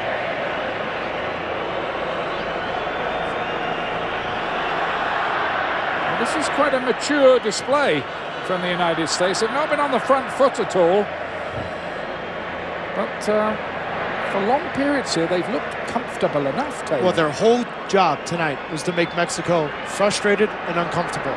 Granted, Mexico had the 2 best chances in the first half, but the reality is it's 0-0. You're on the road at Azteca. They've done their job so far. Mesa, another problem position that is, the right back for Mexico. They had Paul Aguilar for the early game. He's disappeared. That's an offside flag anyway. It shouldn't have really gone up because the ball never got through to Giovanni Dos Santos. One for Eddie Johnson to chase. No chance of getting it back. Getting in shape again. The tactical discipline, the concentration, that has to stay high. Torres Nilo has got in behind. Hernandez was the target again, but he was the only target. And they seem to be having a problem, Mexico does, finding that second forward that is going to be alongside Chicharito Hernandez. Peralta seemed to be the logical choice, but he's now injured. Who will step up for Mexico and be that second guy alongside Chicharito? An 8th corner for Mexico, and Hernandez was attacking it in there. It's bouncing around dangerously. Zavala deflected behind for a corner kick, yet another one. The reality is when you're defending set pieces, it's the second ball. Michael Bradley gets beat to that ball, and that's the part of where Gonzalez, Beasler, Cameron make sure that ball clears your 18.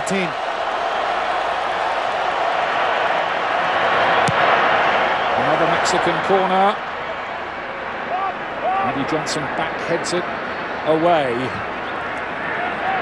They've had to do a lot of work without the ball, the United States, and that can sometimes be a factor late on in a game when things just get a little more stretched. It's Dos Santos this time again. DeMarcus Beasley covered it almost like he'd been playing left back all his life. Guardado. Cameron's header away for the United States, who might start to have just half an eye on the clock. Just over 20 minutes remaining. To the near post and flicked on, but never really looking like it would nestle in the corner. But that was Moreno, the defender, who'd got forward.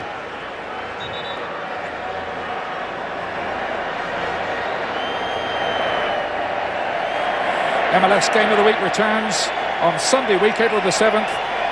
Chicago Fire against New York Red Bulls. Thierry Henry in action. That's 5 Eastern on ESPN2 and also live on Watch ESPN, the app.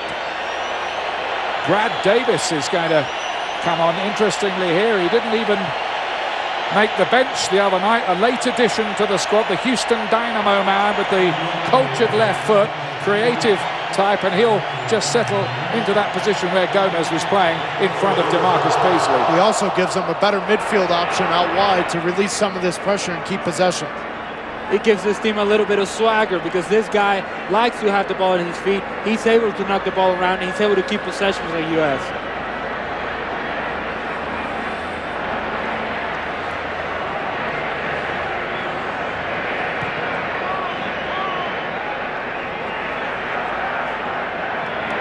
Mesa down the line for Javier Aquino. Red Davis carefully instructed. There's going to be a Mexican substitution, and let's hear more about that from John Sutcliffe, our reporter. Ian, Jorge Torres Nilo, the left back's coming out. Forward, Angel Reyna coming in. Chepa's rolling the dice. He's trying to get more offense. Angel Reyna has speed. He can retain. It's one of the players that a lot of the media wanted to see Friday in San Pedro Sula. Now he gets his chance against the United States. Guardado. And Dos Santos plays it across the face of goal. And the United States defending with Zusi coming to the rescue. There he is, Reyna, the substitute, plays for Pachuca, outspoken character. And this is exactly how you get points on the road at Azteca. Look at the run from Graham Zusi right now. That's a 40-yard run.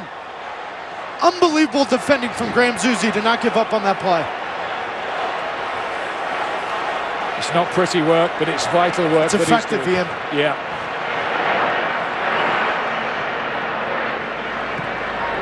Made towards that near post area. The United States, I think, forewarned, was forearmed about that. DeMarcus Beasley. He's got another little knock as well and stays down. Meanwhile, it's Eddie Johnson here. Got past Mesa, didn't he?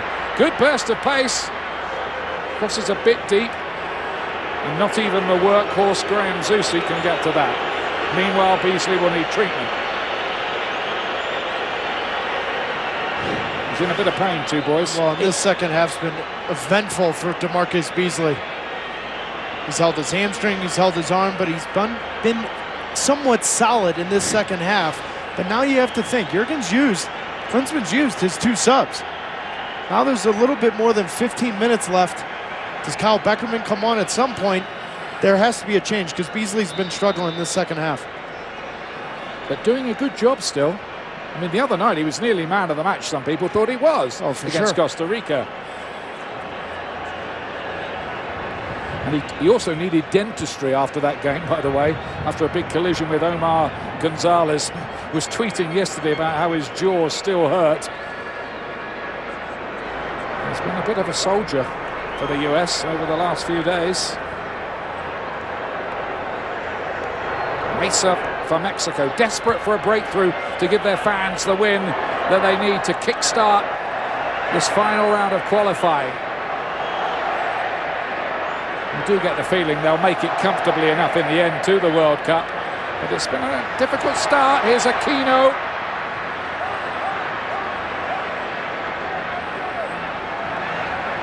Now Mesa looking for some late movement ahead of him. Nothing's doing at the moment. Pushing and shoving going on between Hernandez and Omar Gonzalez. Reduced to long-range efforts from Salcido. Miles out. Guzan will settle for that.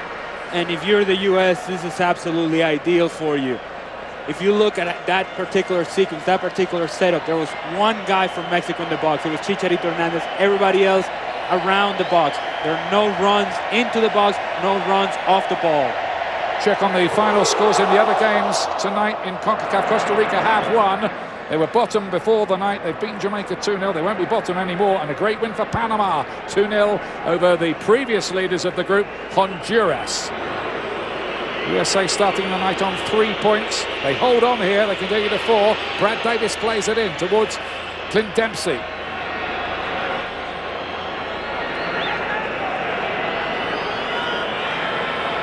Well, Jurgen Klinsmann was saying, I'll get a few answers tonight about a few people, and he might like some of the answers. But this is a long way from producing a point yet.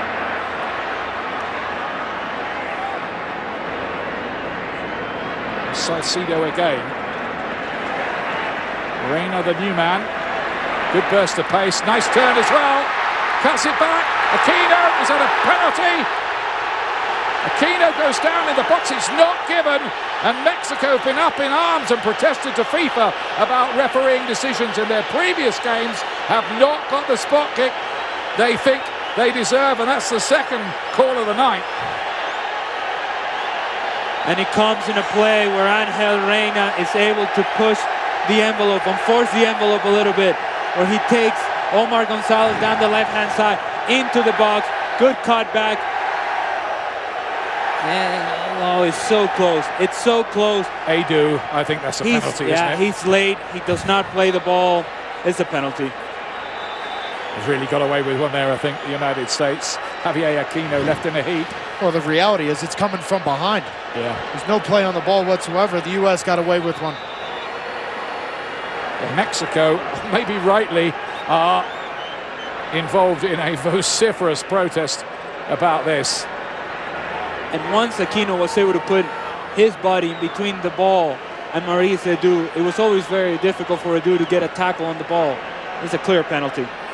Well, Chepo de la Torre, the coach, feels he needs a break. He hasn't got it there. I mean, they'll claim afterwards they should have had 2 pens. The push on Hernandez and this one. Does he get anything of the ball, Adu? It's from behind. He doesn't seem to get the ball.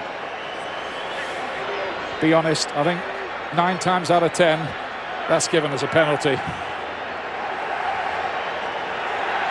But it hasn't been.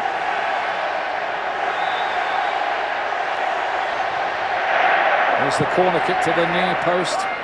Again, Sabala trying to get there. He's only got a couple of goals in his international career so far. Plays for Monterrey, who's won a couple of the CONCACAF Champions League crowns.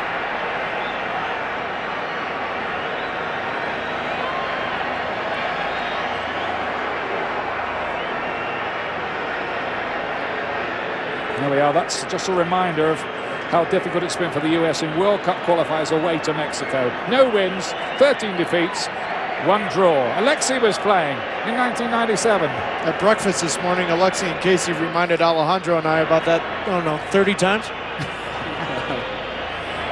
I thought it was a couple more, actually. Oh, man. I get it. They got a point.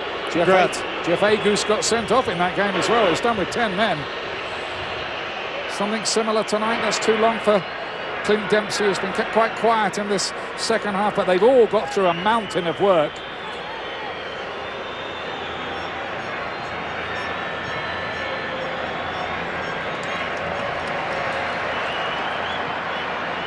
Hernandez's touch doesn't work. Adu picks it up. It was the 80th minute, by the way, that United States got that historic winning goal in the friendly back in August. We're coming up to that mark, aren't we?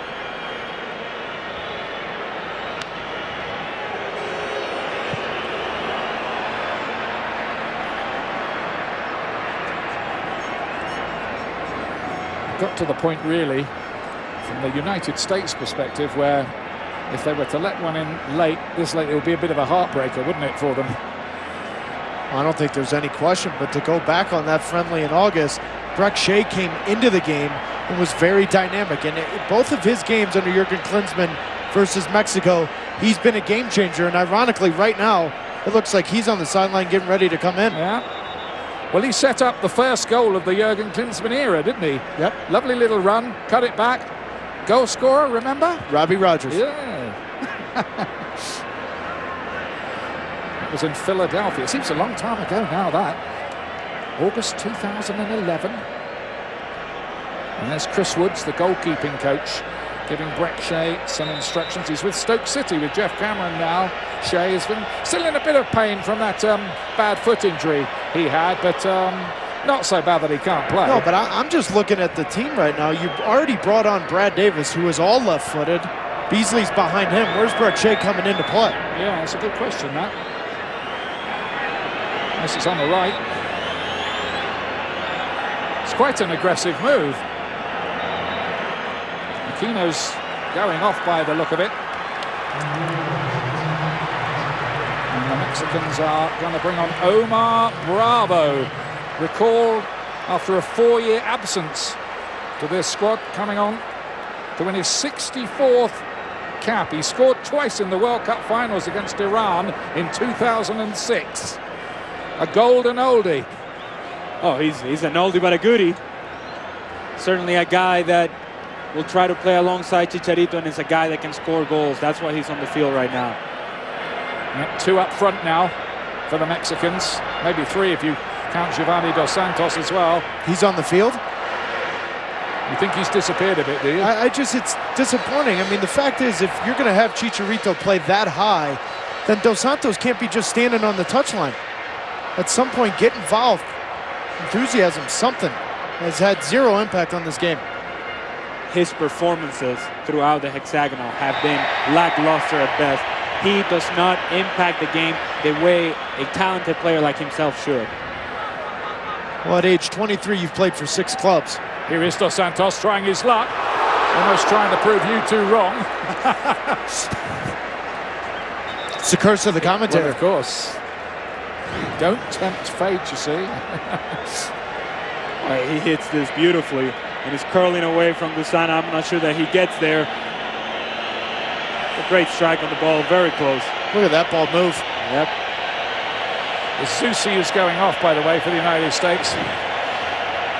He's done a lot of unsung work on that side, Zusi, and on comes Brek Shea. Now, what's going to happen here is that Brad Davis is going to the right-hand side and Shea will play on the left, where he's more comfortable. So it seems to be part of Jurgen Klinsmann's plan here to maybe try to steal this late, because that's not a defensive move.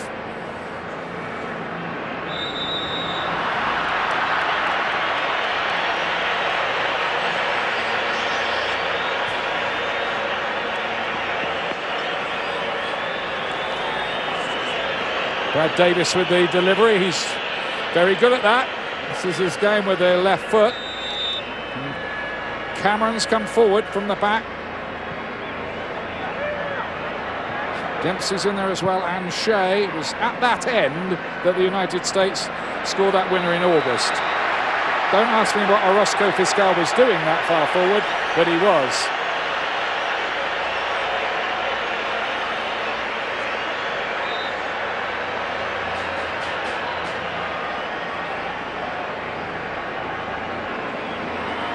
They do, sitting ever deeper now, helping out Beasler and Gonzalez. Big questions going in about those two young defenders. He looked a bit thin, but both of them, particularly Gonzalez, have emerged as heroes. I think they both have been perfect. But the reality is there's about 10 minutes left in this game, and they have to see this game through and make sure they do not lose Chicharito on the backside.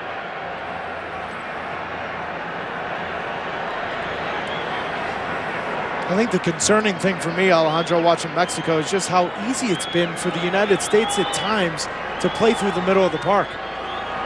Well, they committed so many numbers forward at times that they really just have mismatches in terms of number in the middle of the field. Here's Omar Bravo. Been told to go out there with maximum energy and cause as much damage as he can in what little time remains.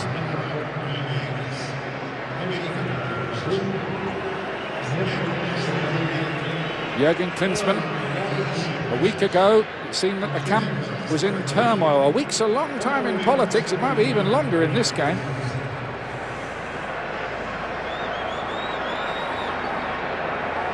If the US hold on, which is not a given, of course.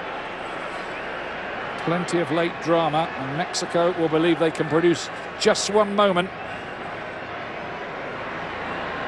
Beasler's header doesn't really clear the danger. Hernandez feeds it wide, and it's too long for everybody. Hernandez was trying to apply the finishing touch again.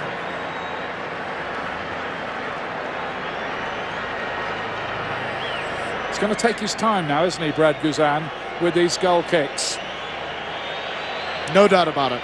He's got to put it, you see, on the exact blade of grass before he can take the goal kick. Check the maker's name on the ball a couple of times. The crowd haven't really got it, the Mexicans here, have they? Not shown their displeasure. For Santos is Omar Bravo.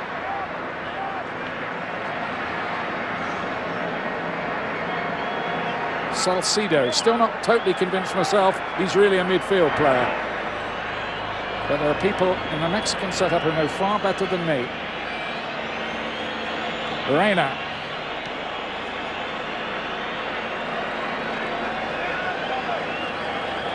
And there's going to be an almighty row after this game about the two penalties not given for Mexico.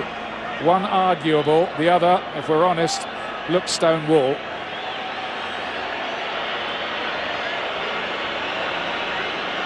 Still probing is Omar Bravo again. I'll take the corner, Mexico. There have been enough of them. Can they make one of these count?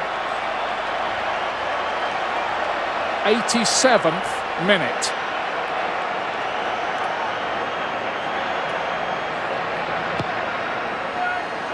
Goes a long way across the face of goal, and they cannot finish it again. Hernandez attacking it, and again for the second time tonight, ending in the back of the net. He's there, but not the ball. Good service in the box, well driven, and he's just not able to react quickly enough to the bounce. The short hops him, and he's not able to redirect. How often do you see Chicharito miss a chance like this, though? 9 out of 10 times, though. That's on the inside of the foot and back of the net. And for goal scorers like him, and you would know this as well, Taylor, sometimes when it's your day, those balls will hit you right smack in the face and go in the back of the net. That's the kind of luck that you get as a goal scorer, and it just doesn't seem to be happening for Hernandez tonight. 30 goals in 45 appearances for Mexico, which is not bad at all. The last two at the weekend. Is their last moment, one last moment of drama left in this, I wonder.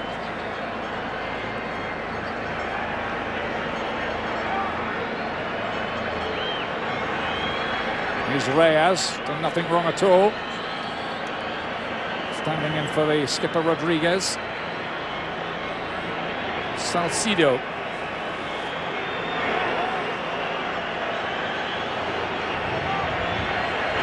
Almost invited to come forward again. Reina coming inside. Flicked on again by Dos Santos. Once again the defending is tight and good and disciplined by the United States, who are now sitting pretty deep, almost on the edge of their own penalty area, looking to wind down the clock. There'll be some tired legs and minds out there now.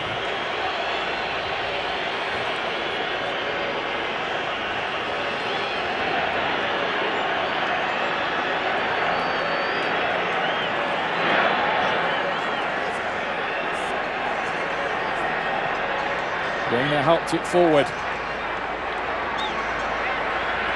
Here he is again. He's been quite bright since he came on, to be quite fair. Reina once more. It's nicely worked, but it's poked wide of the post. Dos Santos trying to explode into the action late.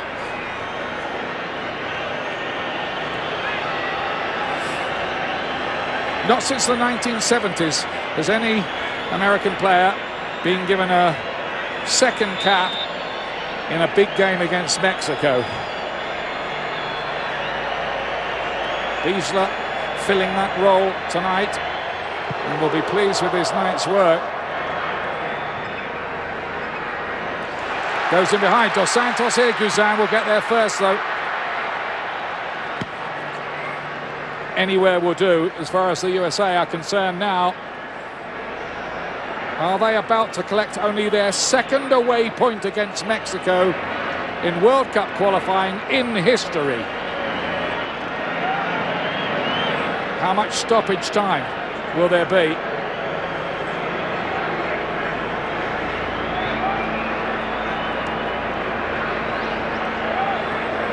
Reina again. It's a bit long. And out to play. Guardado won't get that. There will be 4 minutes of stoppage time, which may seem like 4 hours to Omar Gonzalez and Matt Biesler and co.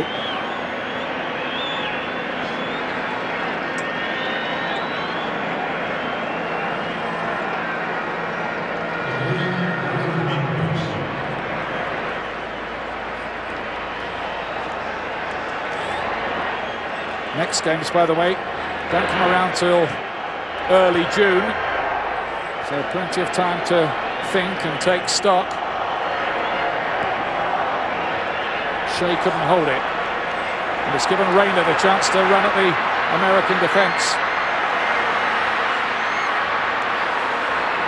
Looks like he should have been on from the start, the way he's come in here to influence things. Guardado, we've not seen quite as much of him in this second half, not yet anyway. As he fouled there, maybe unnecessarily really by Cameron. That was a bit of tiredness. He's got a booking as well. There's just absolutely no reason for Brad Davis to commit this foul. You have Guardado going backwards. Now you give Mexico a dangerous set piece where they'd love to hit this dangerous in-swinger. Salcido's on the ball right now, Alejandro. The second goal against Honduras, he's going to hit this right in front of Guzan. And the US should know that because they've been watching tapes. That area they should be cutting off. Well, it looks like Clint Dempsey's going to sit right in front of the 6-yard box near post. It was an unnecessary free kick to give away. It was Brad Davis, I beg your pardon. He's got that yellow for it. Now then, what happens here? A nervy moment here for the US. Goes a long way, but it's defended by Biesler again, who straight away is talking to his fellow defenders, telling him to get back in shape and concentrated.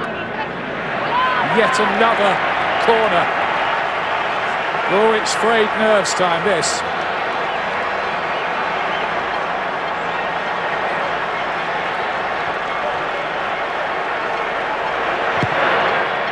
Here comes the corner kick.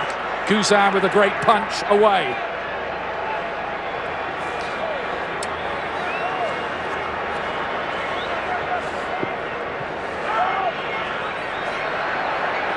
Last few moments. Mesa plays it deep. Still not away. Big header, Omar Gonzalez. Only as far as Reina, though. Fires one in and Guzan has to claw it away. Not sure whether that was creeping in, but Guzan took no chances. It's a frantic finish. It's the 14th corner Mexico have had in the game. They decide to go short. It's deflected. Oh, and it's turned wide of the post in the end. Moreno up from the back. And it's yet another one. Well, this is the Alamo, isn't it?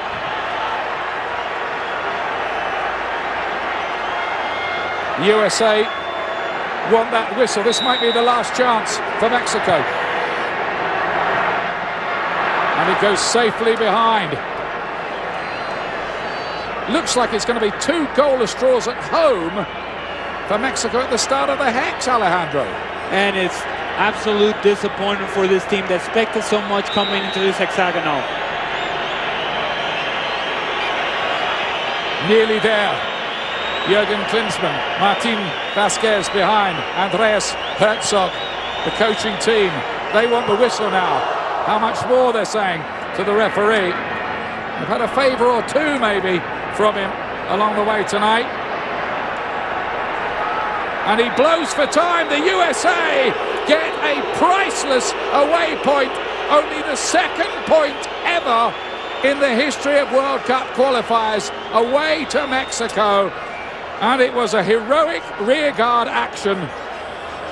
And they will celebrate that like it's a huge win. First of all, Taylor, your verdict. Well, think of the week Jürgen Klinsmann and these boys have had, where the controversy with the anonymous quotes in the article in Sporting News. Then you go have to deal with the elements in Denver. You get 3 points. Any questions, Alejandro? This team has answered any kind of adversity that has come for them. What a week for Jürgen Klinsmann and the boys. The game against Costa Rica was considered to be a test. That was actually a pop quiz. The big test was tonight. The thesis presentation was tonight, and they have actually aced that test tonight.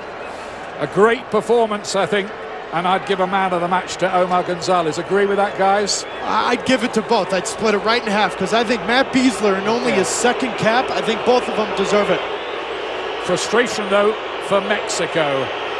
Goalless here, and I'm sure there's lots for Bob and the team to talk about. Stomach-churning tension in exquisite moments of defensive discipline and 15 corner kicks. Alexi Lalas with me, Casey Keller, Jorge Ramos. I'm Bob Lee, and in the group right now, Panama leads with their home victory tonight. Costa Rica picks up 3. The United States on 4. And there are the Mexicans with another goalless draw. Jorge, I must ask you, Jorge Ramos, it was interesting the way, Ian mentioned near the end of the game, this crowd did not turn on this Mexican side. Right. I know there's anger. We saw Chipa de la Torre talking to the official about the 2 non-calls, and certainly they'll be talking about that for weeks here. There was almost an acceptance from this crowd what was happening in the last 5 minutes. That's right. I mean, the crowd tried to help the team all the way to the end. But the crowd never played the game outside either. I don't think it has any impact in the game, the crowd. Not even in favor of Mexico. Usually they turn around against their own team when things don't come up the way they want it. But today, I mean, was I don't know, nothing that put some extra effort for Mexico to come with a victory. Well, it's the second golden point in qualification for the United States here at Azteca. You played in that match 16 years ago. You're an old defender. What you saw on an American back line had to make you feel rather proud. I saw a classic U.S. performance. I saw a performance that was historical, obviously, on the day, but also took the best part of what makes the American team good and what has been successful in the past. Solid defending, 15 corner kicks, didn't matter. You marked up your men. Every once in a while, you got a little bit lucky. You had a good goalkeeping performance. And I thought that there was much more possession than in the past, and good quality possession. So I think that Jürgen Klinsmann takes a lot of criticism, and I think some of it is justified, but the reality is that he deserves a tremendous amount of credit for the results that he's been able to achieve this week. He said, how will these players deal if they have to swim in the cold water into the test? And they're stroking rather nicely right now to the gold medal stand. They have the point. Our good hand save of the night brought to you by Allstate and Casey Keller. What a job Brad Guzan did. This the late save. Exactly. Sees it a little bit late. Looked like maybe an offside call could have come, but good skips in front of him. Knocks it out nice and safe. Brad, not the busiest guy save-wise throughout the game. Couple little things in the first half, but really played a very well-controlled match. Crosses, organizing his defenders, coming outside the box when he needed to. Excellent, solid performance from Brad Guzan. And the substitution patterns made by Jurgen Klinsmann, he was not bunkering in. He was not parking the bus in the second half. These were certainly the first two offensive substitutions, trying maybe to get 3 tonight. Yeah, and trying to get some people out there that could possibly run, especially as Mexico got more and more desperate and started throwing more and more ahead. But I tell you what, that back four, we talked about their inexperience and their youth. Beasler and Omar Gonzalez, my goodness. Jurgen Klinsmann told us this morning that this is his team maybe 65% of what it really could be. I'll tell you what, he's got some things to think about in terms of the talent that was on display here and in Denver. What will the conversation be like tomorrow morning here in Mexico? What a poorly performance from the national team. That will be the conversation. I don't want to take anything away from U.S. I think they did a very good job. It was a very pragmatic team, but Mexico was far from being a good team tonight, and that helps. I tell you what, U.S. suffered less today than the victory in the friendly game a few months ago. Well, Jurgen Klinsmann began his managerial career for the United States with a draw against Mexico, the win of the friendly last summer, and the golden point in qualification tonight. Much more coming to you from Azteca. We'll be back.